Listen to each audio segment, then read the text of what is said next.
You know, I never expected to be taking such a large little boat through such tiny little canals with such low-lying bridges. Every minute was exciting. Hi, I'm Joe, and welcome to MotorCity Boat Works. Let's get to work.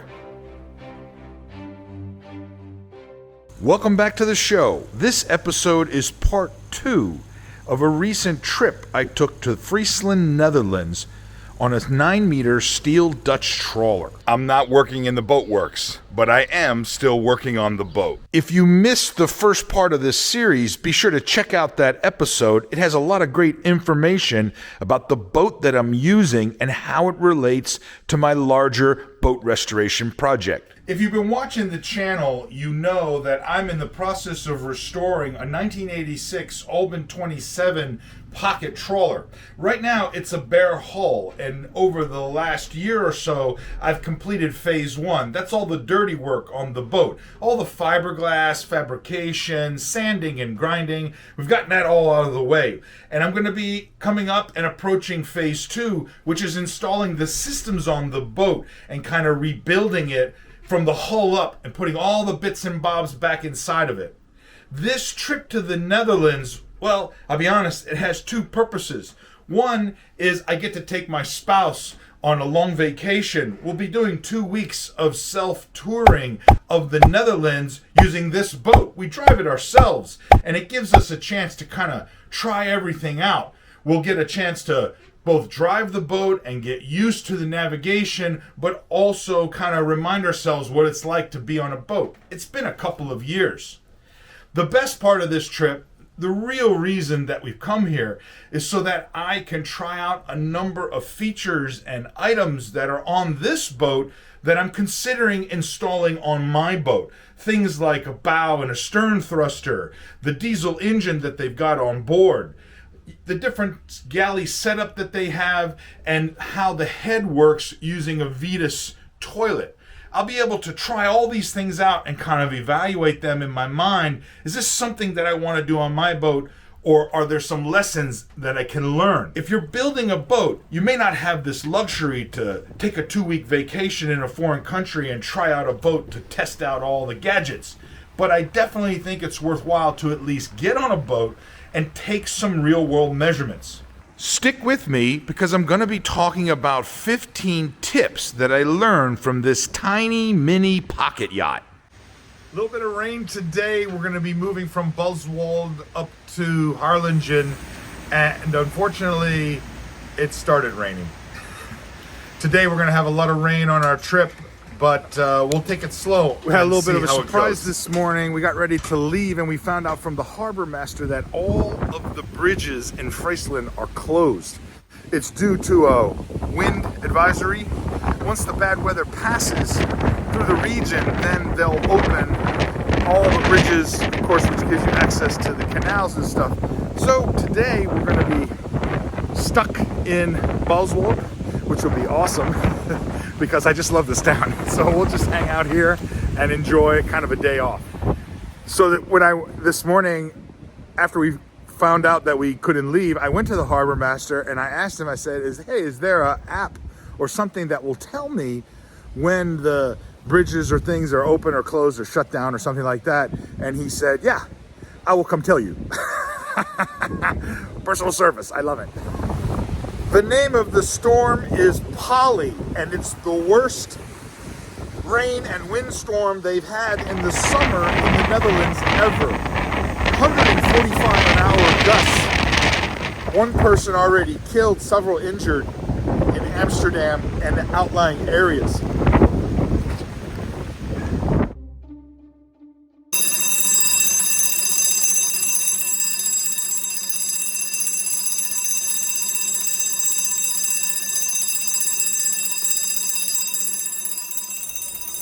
Oh yeah! Lunchtime! Let's go!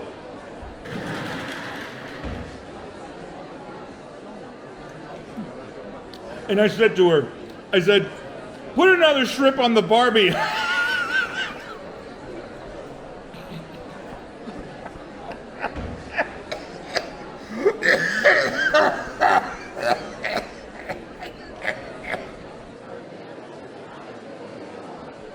What do you mean that joke's offensive? Come on, man, wake up. That's funny. Hey, are you gonna eat that piece of pizza? 'Cause I'm still hungry. Let's get back to work. The storm has passed and the weather is really quite good. Today we're traveling from Bolsward to the coastal town of Harlingen. It's going to be about 2.5 hours along narrow canals. It should really be something a little different than what we've experienced so far. Most boats can't make this trip because you have to have a certain air draft. This is the height from the waterline to the tallest part of the boat. If you're too tall, you won't fit under the bridges. Also, your boat can't be too wide, and your boat needs a certain draft for the shallow water. So what we do is we put down the mast and we double check the charts and the measurements. I wasn't always sure we would fit. On this trip, there are an infinite number and variety of bridges. This leg alone, there are 26. Some of them you activate and open on your own.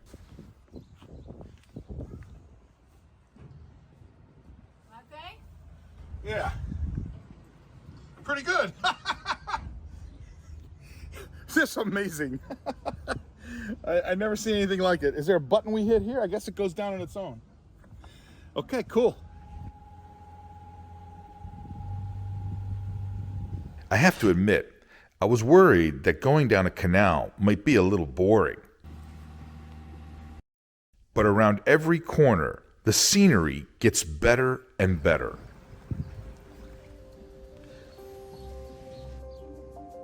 Until finally, we are completely and 100% on our own.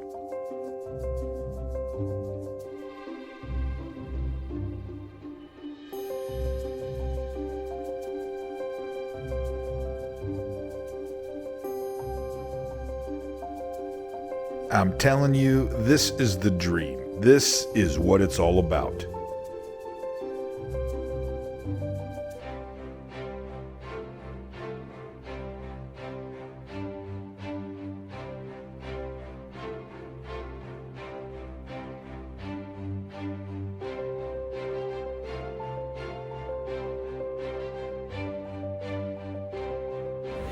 What an exceptional day of boating. You know, I never expected to be taking such a large little boat through such tiny little canals with such low-lying bridges. Every minute was exciting, also a little bit nerve-wracking, but it's just an absolute blast.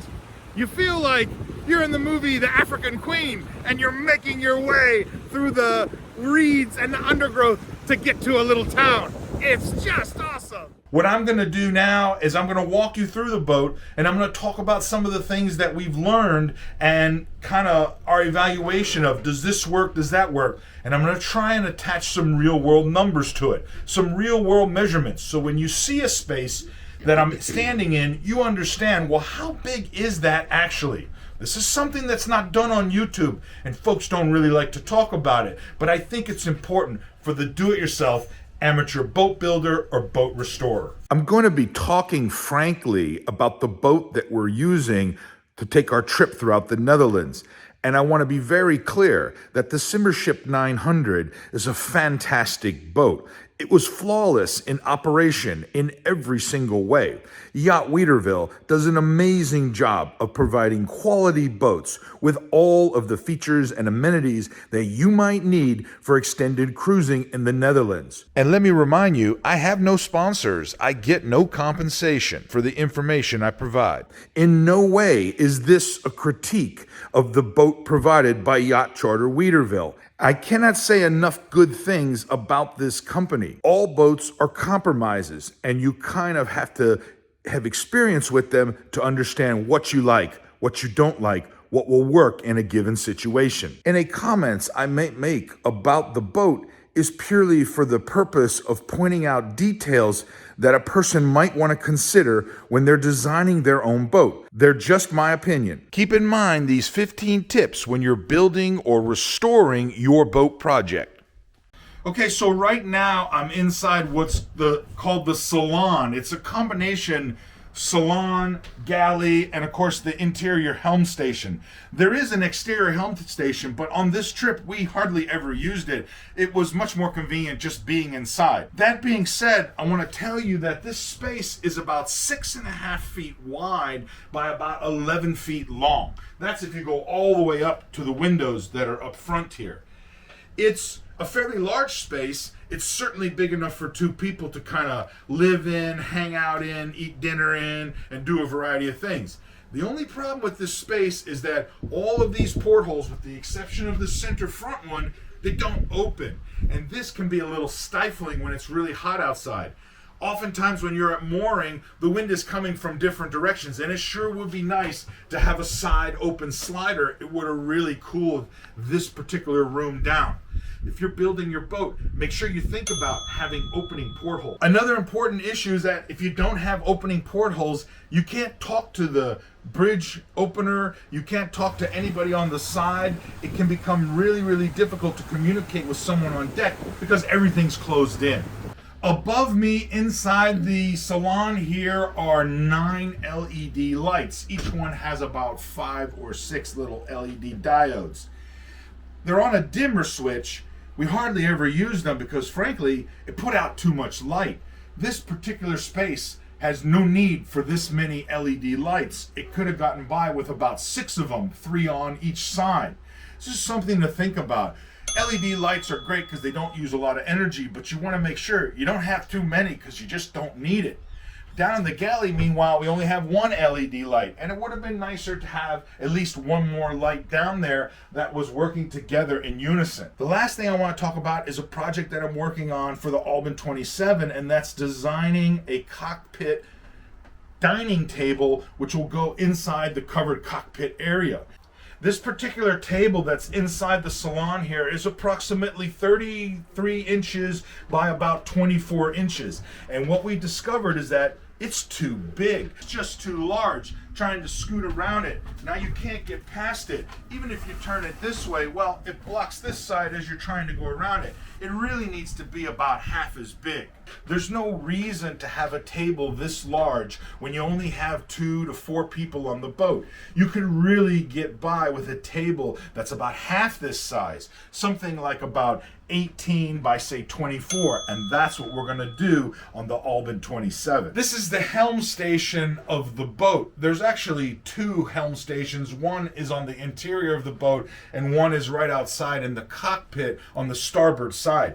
We found ourselves only using the one on the interior of the boat. Why? Primarily because it was easy for me to judge the distances on either side of the boat, whereas from the cockpit area, I really couldn't see around the cabin top and understand what was going on. This helm station right here is particularly simple. There's not a lot to it. You've got some instrument gauges, some fuel tank gauge, you've got a waste tank gauge, you've got a rudder indicator, and you've got the freshwater gauge. Of all the instruments here, this rudder indicator was probably the most important because it allowed us to figure out how the boat was performing when the steering wheel was in different positions. This is the horn, this is the throttle and the gear shifter, this is the bow thruster forward and aft, and this small electrical panel covers all of the 12-volt electrical requirements on the boat. It's really quite simple.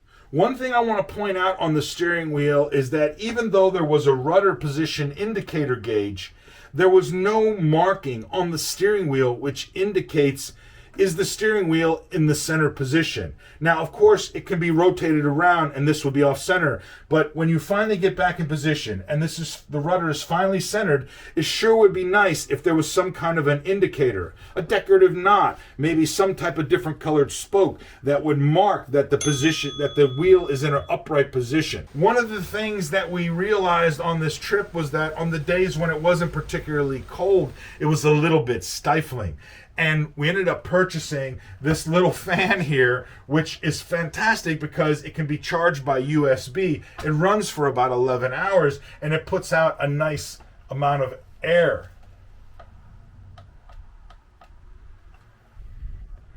This brings up a great point. If you're going to be in an enclosed helm position and you're going to have portholes that don't necessarily open up, you're going to want some type of airflow for the person who's driving the boat. So make sure you have at least one fan in your helm station that can be on the helmsman. So now I'm inside the galley of the boat, which is part of the Salon and the helm station area. And I have a more detailed segment that I'll be doing about cooking on the boat and some of the lessons that we learned. But I just wanted to point out that this space right here, this is about 5.5 feet long by about 5 feet wide. It's a good sized galley. It's not bad for cooking. If I had any complaints, I would just point out that the countertop is a little bit deep. Right here to the right is the head behind this door, and you could have added a couple inches or even a foot to the interior of the head by simply bringing this bulkhead out and reducing the amount of counter space that you have over here. There's no need for two burners on a boat this size. One burner would be plenty and you'd have a lot more counter space. To me, one of the key features of a well thought out galley is a lot of counter space for the preparation of food. This is the head inside the boat. It has a small electric toilet and then a small shower area right next to it. This is what they call a wet head. When you take a shower inside the boat, man, water goes everywhere. It doesn't really matter whether you use the shower curtain or not. This head is about 3.5 feet by 4 feet. It's close to just over 12 square feet. Now that's better than a lot of boats, but it's still not big enough for a normal sized person to take a shower and not have water going all over the counters and all over the toilet. One of the things I wanted to show you is that even though it's about 3 feet wide here, the actual usable floor space, because this is at an angle, is only about 15 inches. 15 inches by about 24 inches. And that's not big enough for a broad-shouldered person to stand there and take a shower. So now I'm inside the head, and one of the lessons that I learned is that even though this space is about 4 feet by, say, 3 feet wide, the floor is not flat. It goes up at an angle on the side. This is due to the contour of the hull. But what this means is that when you're trying to use the bathroom, well, 1 foot is kind of hiked up at an angle, almost 12 inches higher than the normal floor height, and it's a precarious position to be trying to use the bathroom. This is also a problem when you turn around and try and take a shower, because you're always kind of moving around inside the bathroom and you can't stand up normal like you would on a flat surface. If you're building a head on your boat, you need to make sure that your floor space is as flat as possible. Don't fool yourself into thinking, I've got extra room, but I'm going to put half of the floor on some sort of steep angle to deal with the contour of the boat hull. This is a Vetus electric toilet. It has a switch here that you use to flush the boat.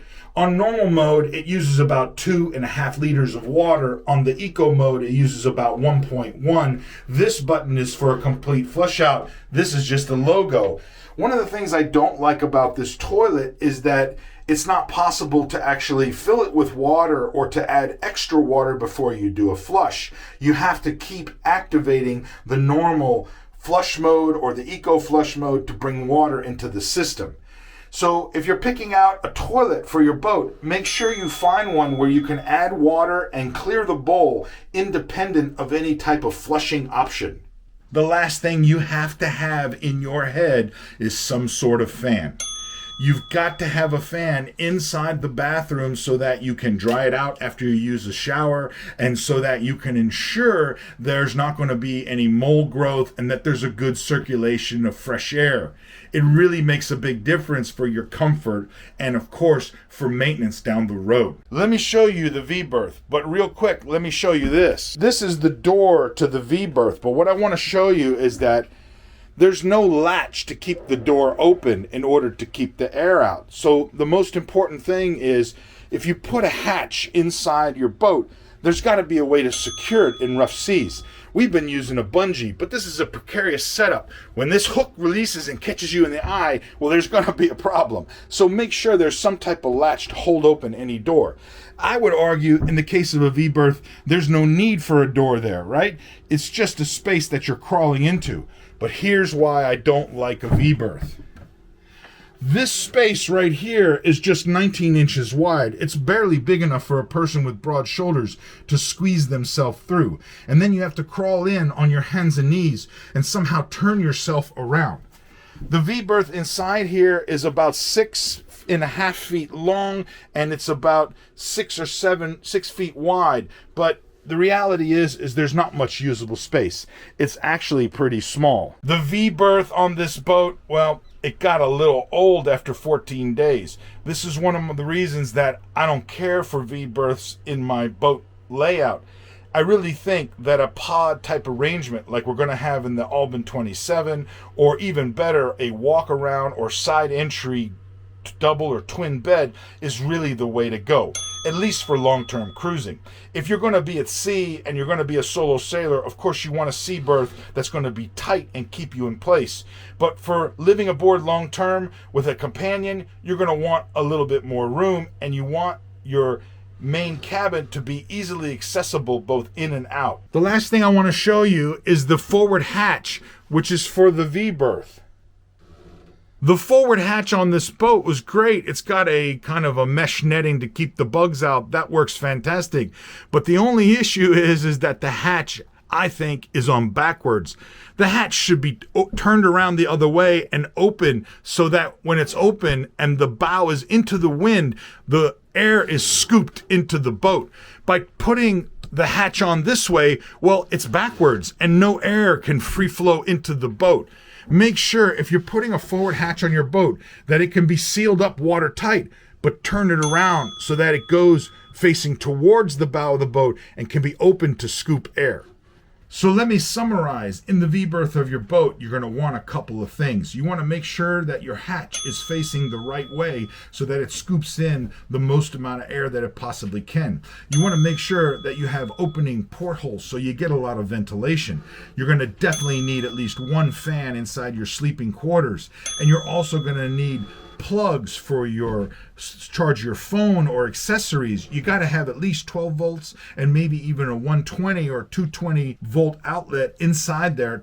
These are just some of the things that we learned firsthand from our trip through the Friesland region of the Netherlands. I can't stress enough how important it is that you take a moment to actually get on a boat and experiment and figure out what works for you. Please join me next episode for the conclusion to our Netherlands adventure. In the meantime, check out the episodes where I explain how I modified the head in my Albin 27 pocket trawler.